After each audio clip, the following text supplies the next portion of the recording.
Les ordonnances dites travail de septembre 2017 ont réformé le champ de la négociation collective et l'organisation du dialogue social dans l'entreprise.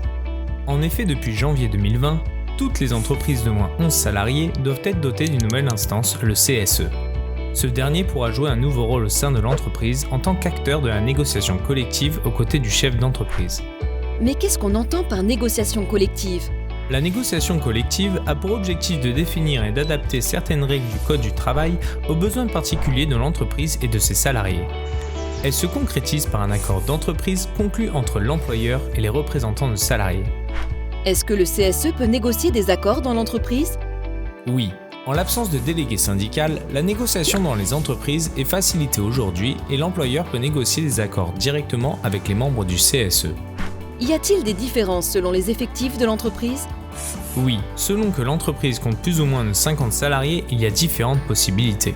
Dans le cas d'une entreprise de moins 50 salariés dotée d'un CSE, l'employeur peut choisir entre négocier avec un membre du CSE, mandaté ou non par une organisation syndicale représentative, ou négocier avec un salarié non élu mais mandaté par une organisation syndicale représentative. Dans le cas d'une entreprise de 50 salariés et plus, dotée d'un CSE, l'employeur dispose de 3 possibilités mais en suivant une hiérarchie.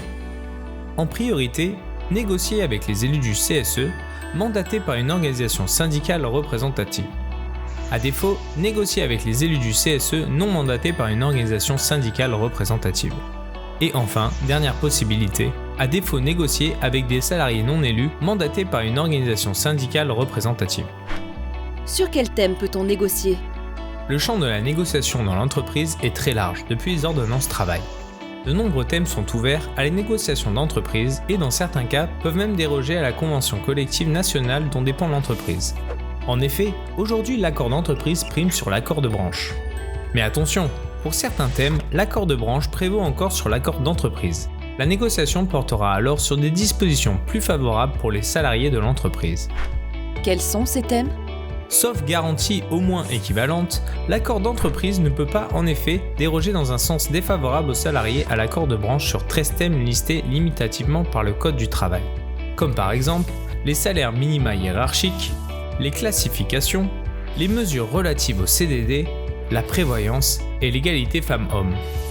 La branche professionnelle peut aussi verrouiller 4 autres thèmes. Dans ce cas, l'accord d'entreprise ne peut comporter de stipulations dérogatoires à l'accord de branche, sauf s'il comporte des garanties au moins équivalentes.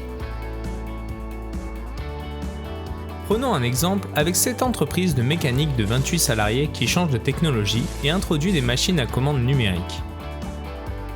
Un accord d'entreprise peut ainsi être conclu pour définir la formation du personnel sur une nouvelle machine, augmenter le contingent d'heures supplémentaires quand une partie du personnel est partie en formation, aménager la prise des repos compensateurs. Et une fois que l'accord d'entreprise est signé, que dois-je faire ? C'est simple, aujourd'hui tous les accords d'entreprise doivent être déposés sous forme dématérialisée sur la plateforme en ligne de la Directs qui s'appelle Téléaccord. Conclure un accord d'entreprise permet à l'employeur de mieux comprendre les préoccupations des salariés pour y répondre au mieux et s'inscrire dans une démarche constructive. Pour les salariés, cela permet de comprendre les décisions et les contraintes de l'entreprise et d'obtenir des améliorations de leur qualité de vie au travail.